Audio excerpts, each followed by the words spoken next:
The silence of the midnight hour usually felt like a warm blanket, but tonight it carries a jagged edge that keeps your eyes snapped wide open.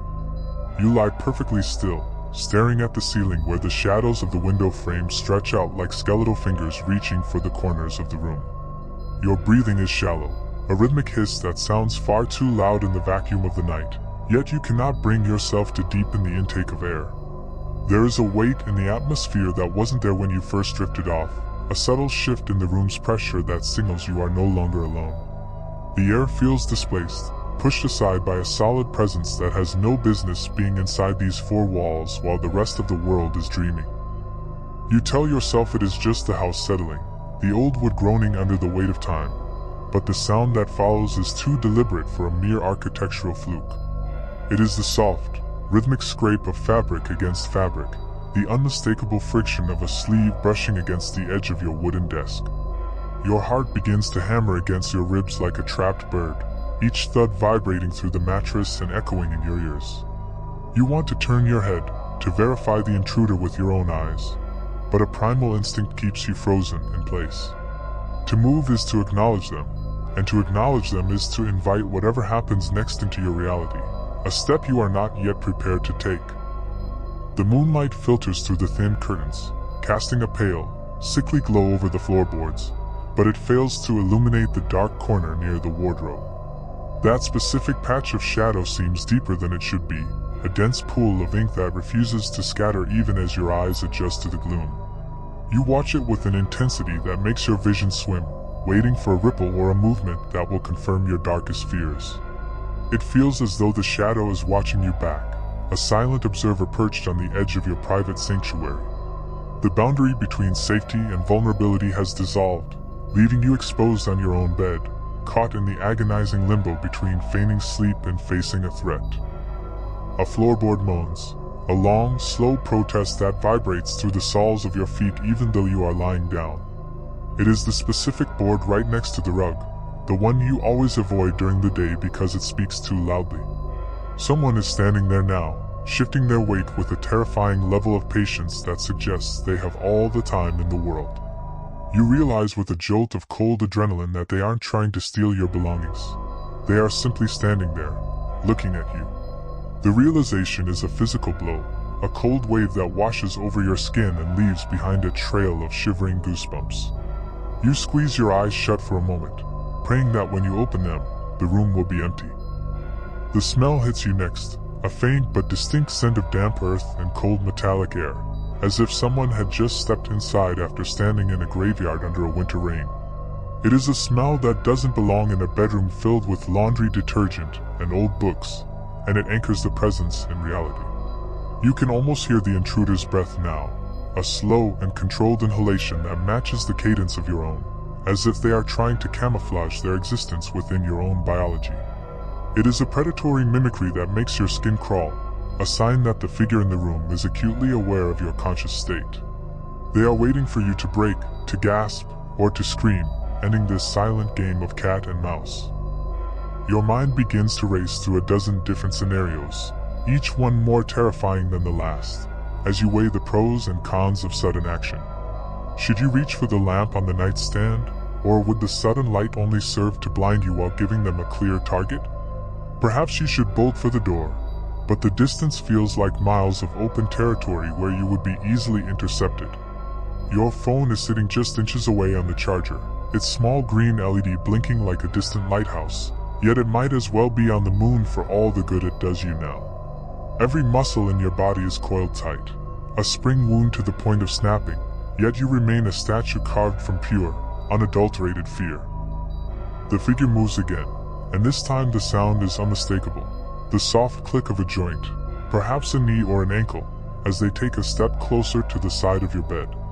The intruder is now close enough that you can sense the heat radiating from their body, a dull warmth that contrasts with the icy dread pooling in your stomach. You can hear the faint whistle of air passing through their nostrils, a wet, heavy sound that suggests they are straining to catch your scent. The intimacy of the moment is sickening. A stranger has invaded the most private sphere of your life and is now hovering over you like a dark cloud. You wonder if they can see the frantic fluttering of your eyelids, or the way your pulse is visible in your neck. In the darkness, your imagination begins to fill in the blanks that your eyes cannot see, conjuring images of twisted features and hollow eyes staring down at you. You imagine a hand, cold and calloused, hovering just inches above your forehead, debating whether to touch or to strike. The psychological pressure is becoming unbearable, a heavy weight on your chest that makes every breath feel like a monumental effort. You are a prisoner in your own home, held captive by a shadow that refuses to speak or reveal its intentions. The silence is no longer a void. It is a physical entity, a thick fog that muffles your thoughts and amplifies your terror until you feel like you might lose your mind. Suddenly, the weight on the edge of the mattress shifts, and you feel the bed dip ever so slightly as if someone has placed a hand or a knee upon the frame. The movement is so subtle that a sleeping person would never have noticed it, but in your heightened state of awareness, it feels like an earthquake. You are paralyzed by the sensation of the fabric stretching, the springs giving way under a foreign weight that is now inches from your hip. The proximity is a violation of your very soul, an intrusion so deep that it feels like a physical wound. You realize that the time for pretending is rapidly coming to an end. The intruder is no longer content to simply watch from the corners of the room. You think about the world outside your window, the streetlights humming and the occasional car passing by, oblivious to the nightmare unfolding in this small room. To the rest of the world, this is just another Tuesday night, a quiet passage of time leading toward the dawn, but for you, it is a battle for survival. You wonder if the neighbors would hear you if you finally found your voice, or if the walls are too thick to let a scream escape. The isolation is absolute, a vacuum where only you and the intruder exist, locked in a silent dialogue of breath and shadow. You have never felt more alone, even with another living being standing so close that you could reach out and touch them if you dared. The intruder leans in closer, and you can feel a stray lock of hair or perhaps a piece of thread brush against your cheek, a touch as light as a spider's web. It takes every ounce of your willpower not to recoil or lash out in a blind panic at the sensation. Your skin burns where the contact occurred, a phantom fire that spreads across your face as you struggle to maintain the facade of sleep. Why won't they just do something? The waiting is a form of torture, a slow-motion car crash where you are forced to watch every second of the impact without being able to turn away. The uncertainty of their motive, robbery, malice, or something far stranger, is a jagged glass shard turning in your mind. You begin to count your heartbeats, a desperate attempt to ground yourself in something rhythmic and predictable amidst the chaos of your fear. 1, 2, 3. The numbers march through your head like soldiers, but they offer no real comfort against the encroaching darkness. By the time you reach 50, you realize that the intruder has stopped moving entirely, becoming as still as the furniture around them. This new silence is even more terrifying than the movement was, as it suggests they are waiting for something specific to happen. Are they waiting for you to open your eyes? Are they waiting for the clock to strike a certain hour? The lack of information is a weapon they are using to dismantle your resolve. A soft, metallic chink echoes through the room, the sound of a key or a small tool being turned over in a hand. It is a sharp, artificial noise that cuts through the organic sounds of the night like a knife through silk. Your mind leaps to thoughts of locks and blades, of things that open and things that cut, and the fear reaches a fever pitch. You realize that you cannot stay like this much longer. The human body isn't designed to sustain this level of stress for hours on end. Soon, your muscles will twitch involuntarily, or your lungs will demand a gasp of air that you can no longer suppress. The clock is ticking, not just on the wall, but within your own nervous system. You decide that on the count of 3, you will roll away and scream with everything you have. But as you reach the final number, your body refuses to obey. The paralysis of fear is a physical chain, binding your limbs to the sheets, and sewing your lips shut with invisible thread. It is a betrayal of the self, a moment where the brain's survival mechanism overrides the desire for action, leaving you a spectator to your own potential demise. You are disgusted by your own weakness, yet you are also mesmerized by the sheer power of the terror that has taken hold of you. The intruder seems to sense this internal conflict, as a low, barely audible chuckle vibrates in the air above you. The sound of the laugh is the final straw, a human noise that shatters the supernatural aura of the encounter and replaces it with the cold reality of a person. It is a dry, rasping sound, devoid of humor and filled with a dark, predatory satisfaction that makes your blood run cold. They know you are awake. They have known it the whole time, and they have been savoring the spectacle of your frozen terror like a fine wine.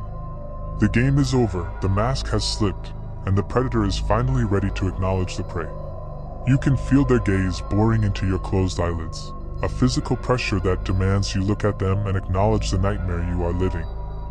Slowly, the weight on the bed lifts, and you hear the intruder retreating toward the center of the room, their footsteps heavy and deliberate. They are no longer trying to be quiet, as if the need for stealth has passed now that the psychological victory is complete. You hear the sound of your closet door being slid open, the rollers groaning on the track, followed by the rustle of hangers being pushed aside. They are making themselves at home in your space, claiming your sanctuary as their own while you lie there like a ghost.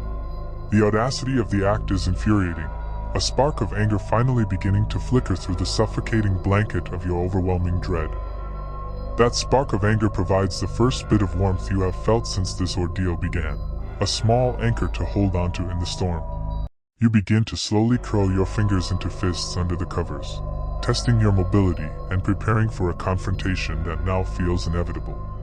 The fear is still there, a massive and looming presence, but it is no longer the only thing in your mind.